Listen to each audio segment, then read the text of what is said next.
उमेदवारी अर्ज मागे घेण्याचा आजचा शेवटचा दिवस होता। मात्र कसबा विधानसभामधून कमल व्यवहारे यांनी आपला उमेदवारी अर्ज कायम ठेवलेला आहे। खरं तर काँग्रेससाठी हा एक मोठा धक्का आहे। आता सध्या आपल्यासोबत कमल व्यवहारे उपस्थित आहेत, आपण त्यांच्यासोबत चर्चा करूयात। गेली 4 दशकाहून तुम्ही काळ काँग्रेससोबत होतात आणि आता अपक्ष म्हणून उमेदवार कायम ठेवलेला आहे आणि आता निवडणूक लढवणार आहे। सगळ्यांना पहिल्यांदा नमस्कार करते। खरं म्हणजे पक्षाचा अधिकृत मला उमेदवारी असती तर मला खूप आनंद झाला असता, पण अपक्ष भरताना थोडं दुःख झालं मला। मी माझ्या सगळ्या काँग्रेस पक्षाच्या नेत्यांचा आभार मानते की त्यांनी मला ही अपक्ष फॉर्म भरण्याची संधी दिली। खरं तर आता तुमच्यासोबत पक्षाचं अधिकृत असलेलं चिन्ह पंजा नसणारे अपक्ष म्हणून तुम्हाला एक वेगळं चिन्ह आता मिळेल, त्याच्यामुळं हा विजय एवढा सोपा वाटतोय, आव्हानात्मक असेल? नाही ना, सोपा कुठलीही ही निवडणूक ही सोपी नसते। ही निवडणूक तुम्हाला सगळ्या दृष्टीने तुमच्या स्वतःला ती लढावी लागते। आणि मी गेली 25 वर्ष माझ्या वेगळ्या भागामधनं महानगरपालिकेमध्ये निवडून आले। कधी एका प्रभागातनं मी निवडून आले नाही।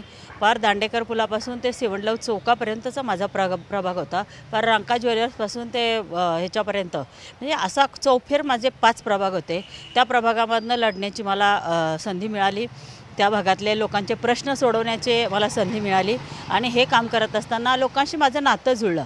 असं वाटायचं की अरे ह्यांचा एखादा प्रश्न सोडवत असताना ह्यांच्या प्रश्न सुटल्यानंतर त्यांच्या चेहऱ्यावरचा जो आनंद आहे तो मला खूप देऊन जाणारा होता। आणि एवढी लोक आपल्याशी जुळलेली असतील आणि आपण एवढं लोकांच्यासाठी जर काम करत असेल तर आपण निश्चित कसब्यामध्ये लढलं पाहिजे। कसब्याच्या लोकांचे प्रश्न समजून घेतले पाहिजेत।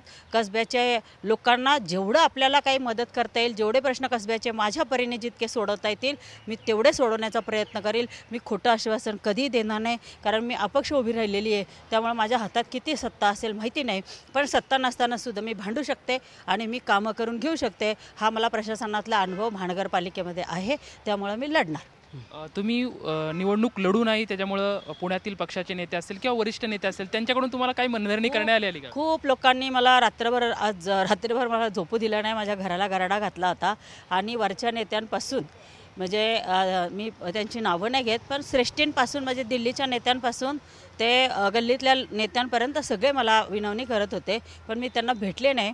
मी त्यांचा अनादर नाही केला, कारण भेटून मी काहीतरी बोलले असते रागाच्या भरामध्ये, तर मी त्यांना भेटले नाही, मी त्यांचा अनादर केला नाही। मी नंतर त्यांना शांतपणे, कारण मी पक्षाचा राजीनामा दिलेला आहे, मला कुणाचाही माझी संस्कृती, मी कधी कुणाचा अनादर केलेला नाही आणि करणार पण नाही। आणि मी सगळ्या जाती धर्मांना मानणारी मी एक कार्यकर्ते, त्यामुळे माझ्या सगळ्या जाती धर्माचे लोक माझ्याबरोबर आहेत। त्यामुळे मी हा लढाईचा निर्णय घेतला आणि मी छत्रपती जेव्हा एखाद्या वेळेस तलवार बाहेर काढतो तेव्हा एक तो जिंकतो किंवा हरतो। ती मी आता तलवार काढलेली आहे, ती म्यान करायला काढलेली नाही आहे। मी लढणार। आता इरादा पक्का तुम्ही लढायचा केलेला आहे, परंतु लढत असताना खूप मोठं आव्हान असणार आहे। म्हणजे रवींद्र धंगेकर असतील किंवा आता हेमंत रासने असतील, तर हे आव्हान तुम्ही कसं रोखणार आहात? काय आहे, दोघंही मोठ्या पक्षाचे उमेदवार आहेत। काँग्रेस पक्षसुद्धा खूप मोठा पक्ष आहे नॅशनल लेवलचा, BJPसुद्धा खूप मोठा पक्ष आहे नॅशनल लेवलचा, त्यांच्याकडे सगळ्या गोष्टी आहेत। मी अपक्ष आहे, पण मी काम करते लोकांमध्ये मिसळते आणि मी 24 तास लोकांना उपलब्ध असते। त्यामुळे माझ्या कसबा मतदारसंघातली लोक ठरवतील मी काय करायचं, मला किती आव्हान आहे ते।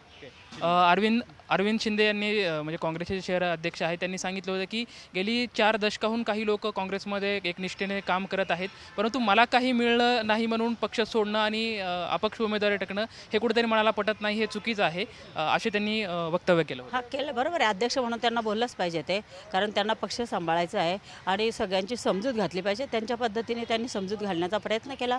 नाना पटोलेंनी सुद्धा मला फोन केला, त्यांनी सुद्धा माझी समजूत घालण्याचा प्रयत्न केला, पण मी ठरवलं की मी पक्षाचा राजीनामा दिलेला आहे। त्यामुळे आता मला तुम्ही कृपा करून कोणी विनंती करू नका आणि मी आता परत काही कुठलं राजकारण करणार नाही। ही माझी शेवटची संधी आहे, काय व्हायचं ते एकदा होऊन जाऊ द्या। कमल व्यवहारे जर कसब्यामधून विजयी झाला तर परत त्या काँग्रेसच्या वाटेवरती जातील का? ते माझी जनता ठरवेल, जे मला मतदान करतील कसब्यातले ते ठरवतील, मी नाही ठरवणार। ज्यांच्या जीवावर मी या ठिकाणी हा निर्णय इतका मोठा घेतलेला आहे ती जनता मला सांगेल आपण काय करायचं ते, मी त्यांचा निर्णय ग्राह्य धरेन।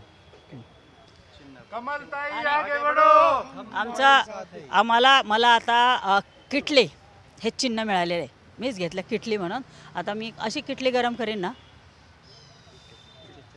मला आता केटलीचं चिन्ह मिळालं आहे, आता केटली नक्कीच मी गरम करणार आहे। जनतेच्या बळावरती मी ही निवडणूक लढणार आहे, अशी आशा या ठिकाणी कमल व्यवहारे यांनी व्यक्त केली आहे. कॅमेरामॅन अभिजित पिसेसोबत लक्ष्मण जाधव, TV9 मराठी, पुणे.